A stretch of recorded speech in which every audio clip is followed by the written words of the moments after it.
Why was Iryna Zarutska's story not blasted on mainstream media is exactly why we don't trust them. They only cover what bolsters their own political agendas. Like, when was the last time you trusted a news story completely?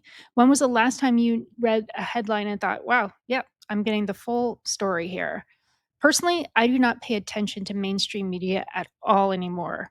According to Gallup polls, trust in mass media has plummeted from 72% in the 1970s to just 34% today.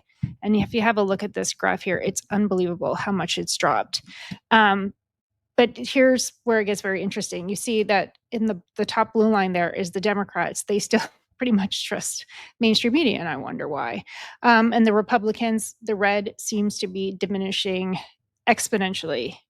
And there's a reason why. I don't know why, but the mainstream media just seems to be very much on the Democratic side. And there's only very few outlets. And I'll talk about that later about who's actually where every single news outlet where it lies along the political spectrum. So it does get very interesting.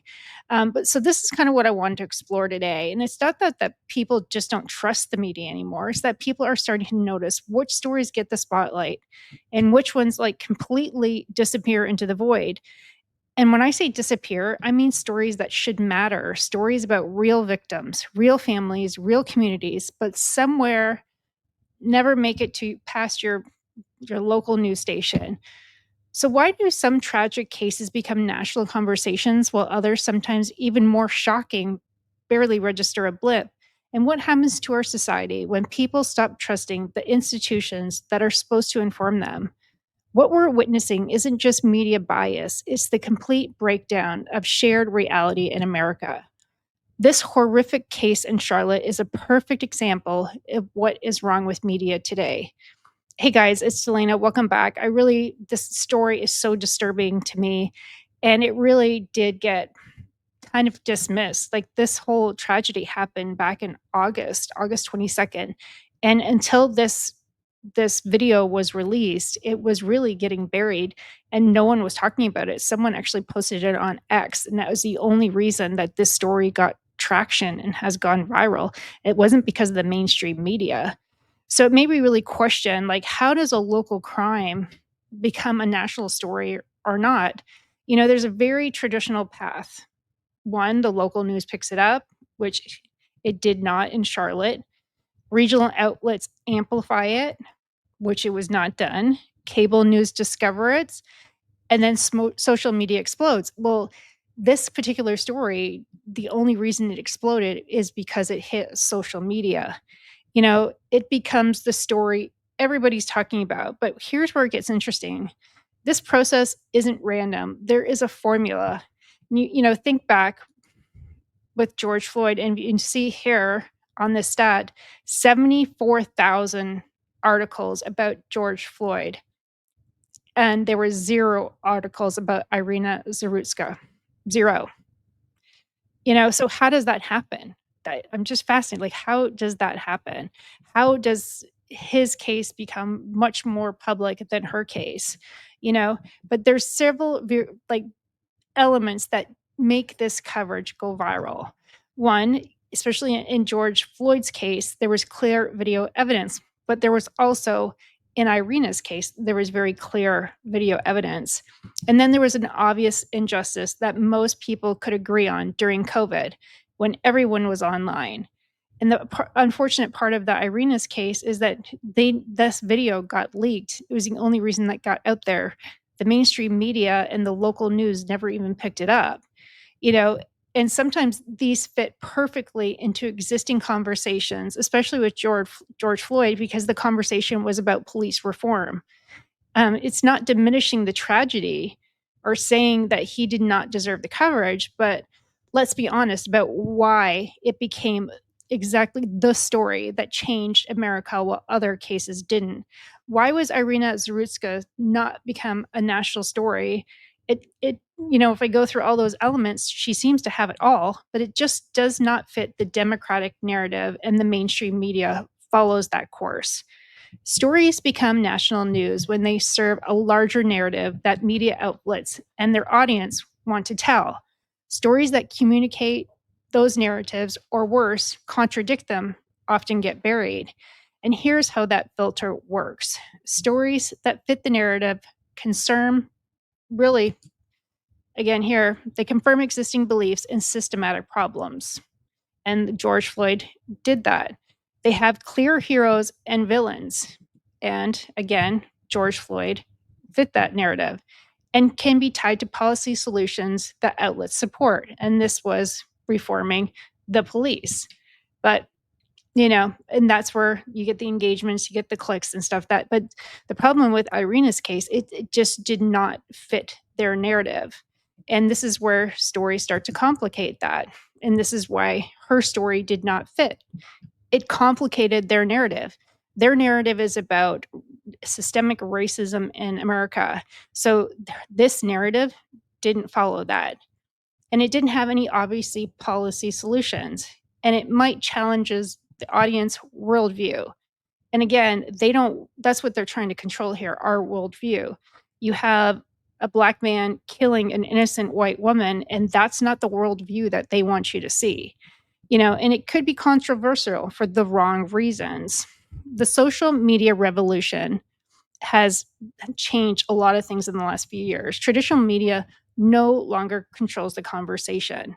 I started to notice the shift back in about 2019. I'd see stories blow up on Twitter or TikTok, stories that mainstream media either ignored or completely covered very differently. People were sharing Ring doorbell footage, citizen journalism, firsthand accounts, and they started asking questions. Why isn't anybody talking about this? Why did I have to learn about this from a random Twitter account instead of the news? The trust breakdown has started to happen, and it started happening way back in 2019. When people notice the pattern, when they see the certain types of stories get massive coverage while others get ignored, they start to lose trust in the entire system. And you can see here, the numbers will always tell the story. I always say, follow the numbers, follow the money. It always tells you the truth. And here we see the traditional news viewership is down 38% since 2016. Podcast listenership is up 29%. Social media as primary news source is up 52% among adults under 40. I know my kids, they don't even listen to the news. Every news information they get is off their phones, and it is through some kind of form of social media. That's how they get their news these days. And that's the up and coming generation. So the trust in the mainstream media is at historic lows. People aren't changing how they consume news. It is having a complete overhaul. So how is it the news really breaks down in 2025? It doesn't start with a press conference or an official statement. It starts with a tweet, a TikTok video, a Facebook post, or increasingly, and this is where this last story came out, it was a discussion on X. The Charlotte murder case showed exactly how this new news stream is going to work in the future. And here's how it typically works now. In the first hour, something happens. Local police may or may not issue a statement. It takes about 6 hours, and then someone will post it on social media, maybe a family member or witness. After the first day, independent content creators will start investigating, asking questions mainstream media isn't asking. And day 3, the story gains tractions in alternative media spaces. Usually by a week later, the mainstream media picks it up, or it remains in the independent news ecosystem. It is very, very much changing. Independent journalists and content creators have something traditional media has lost: credibility with their audience. Why? Because their incentives are very different. So have a look here at what traditional media incentives are. They want to maintain relationships with sources. They want to keep advertisers happy, avoid controversy that could hurt the brand, follow editorial guidelines from corporate owners, maximize clicks and engagements. And it's different for independent creators. They need to maintain trust with their audience. They need to break stories others won't touch, build a reputation for honest reporting, and then grow their platform through authenticity. And I'll give you a perfect example. Remember when mainstream media was telling us that the lab lake theory for COVID was a debunked conspiracy theory?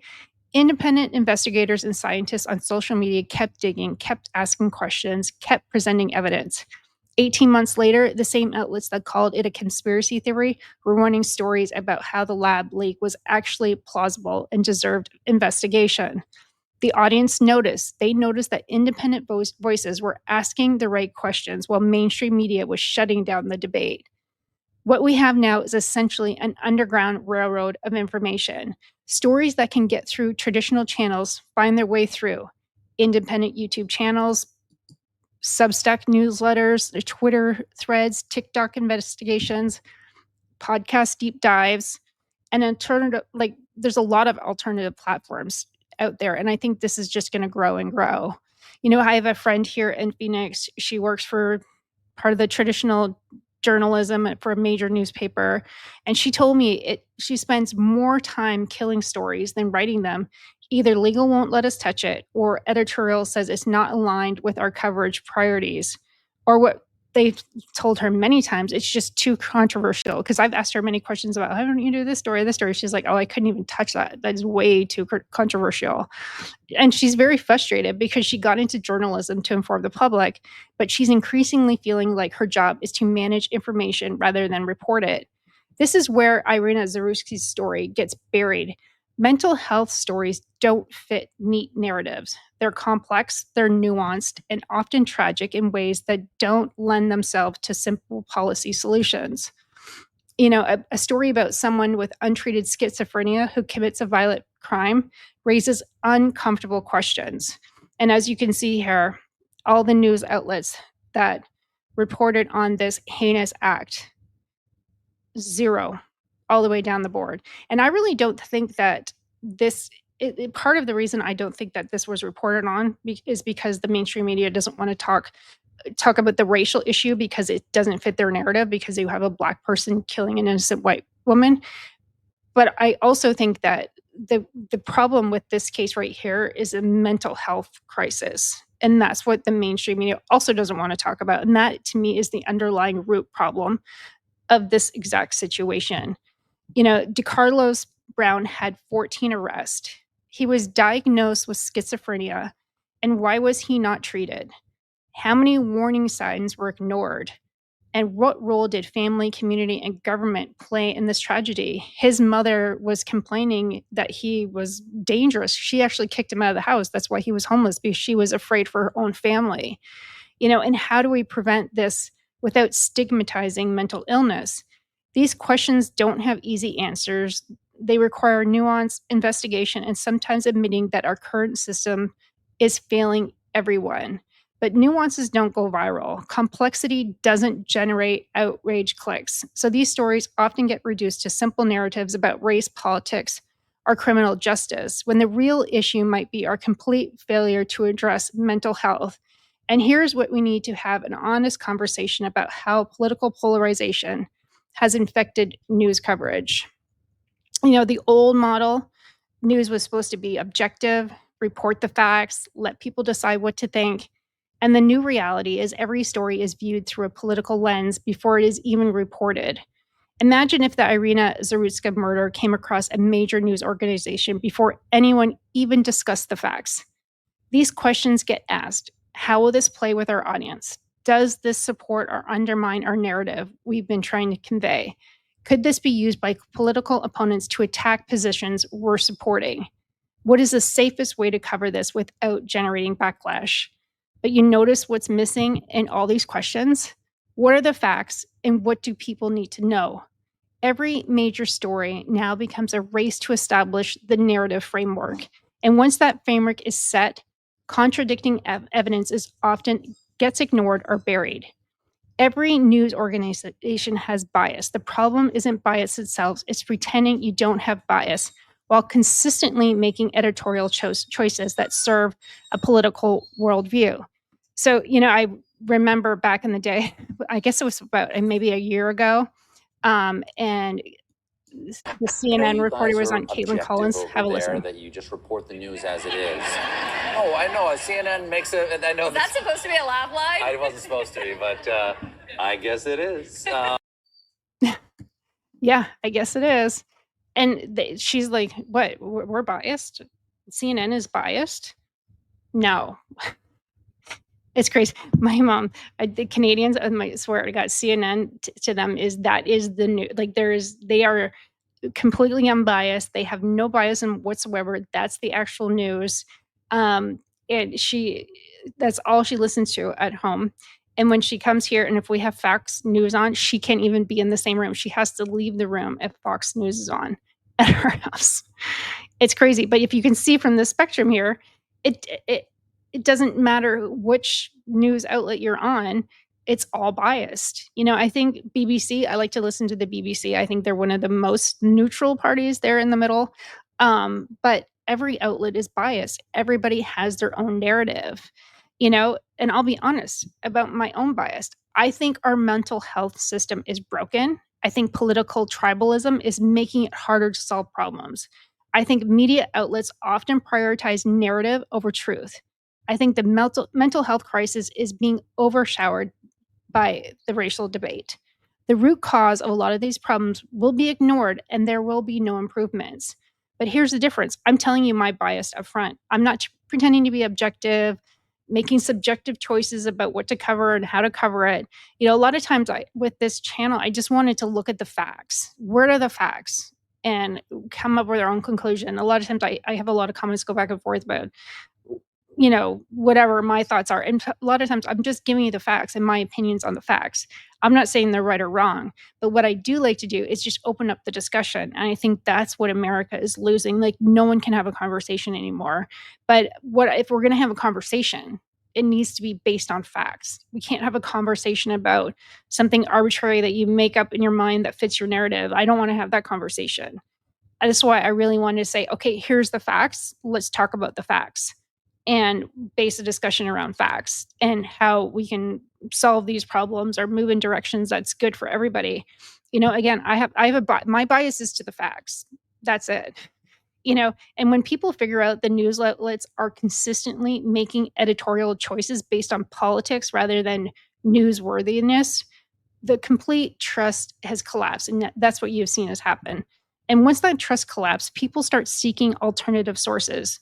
They start doing their own research. They start following independent creators who align with their values, who at least are honest about their perspective. What we end up with is not just different news sources, but different realities. I saw this little thing here. That's exactly it. It's almost like you have group A over here gets their news from traditional main sources. Then you have group B over here, they get their news from conservative alternatives. And then you have group C in the middle that sometimes gets their news from social media and independent creators.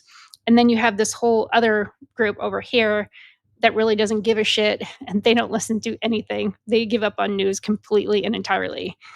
Each group has a completely different understanding of what's happening in the world. This fragmentation is particularly damaging when it comes to mental health policy. Mental health doesn't care about your political affiliation. Schizophrenia doesn't discriminate based on race or class. Bipolar disorder affects Republicans and Democrats equally. But when every discussion about mental health related crime gets filtered through political narratives, we never actually address the underlying problem. Instead of asking, how do we get this person treatment before they hurt someone, we argue about whether the story supports our preferred narrative about policing, race relations, or criminal justice reform. The real victims of these narrative wars aren't politicians or media personalities. They're families who have lost loved ones to preventable tragedies. If this guy would have been put away like he should have been, I don't know, after his 14th criminal charge, this poor girl would still be alive today. People with mental illness who don't get treatment, communities that become less safe because of it. We can't have honest conversations about solutions if we can't identify the problem. My dad always used to say, if you're not part of the solution, you're part of the problem. And I think that's where it comes down to. I don't think that racism is the problem in this particular case. I think the mental illness aspect of it is the underlying problem that nobody wants to talk about it. So social media independent creators are also they're I think we're trying to solve these problems. People can get unfiltered information from independent or creators. They have different perspectives and they can make up their own mind. It's not like we're stuck to whatever political affiliation our network is depending on. And the good part of it is, it's democratized information. Anyone can break news now. You don't need a journalism degree or corporate platform. If something happens in your community, you can actually get out and tell the world. You have diverse perspectives. Instead of getting one editorial perspective, you can hear from multiple voices, including people who are actually there. You get real time updates. Social media moves very fast. You can get updates as situations develop, not just after editors have decided how to package them. You also have direct access. Victims, families, witnesses, and community members can speak directly to the public without having to go through media intermediaries. But there's also the bad part of it, and that can be the information overload. With everyone being a potential journalist, how do you separate reliable information from just rumors? You also have the echo chambers. Algorithms tend to show you information that confirms what you already believe. And I really feel that's a big problem. I think people just get in their own echo chamber and they don't ever want to go outside of their echo chamber because it's information they don't want to hear. So they just, my mother included, she just doesn't want to hear it. Does not she does not want to hear anything that goes against her political narrative. Doesn't happen. I don't want to hear about it. And there's also manipulation. You know, there's foreign actors, political operatives, and bad faith actors can spread disinformation just as easily as honest people can spread truth. And there's also a lack of verification. Traditional journalists, for all its flaws, has check processing. Social media often doesn't. Well, and I must say, even with the mainstream media, I really don't think that they're doing a lot of fact checking themselves. MSNBC, maybe one of them. Just giving an example.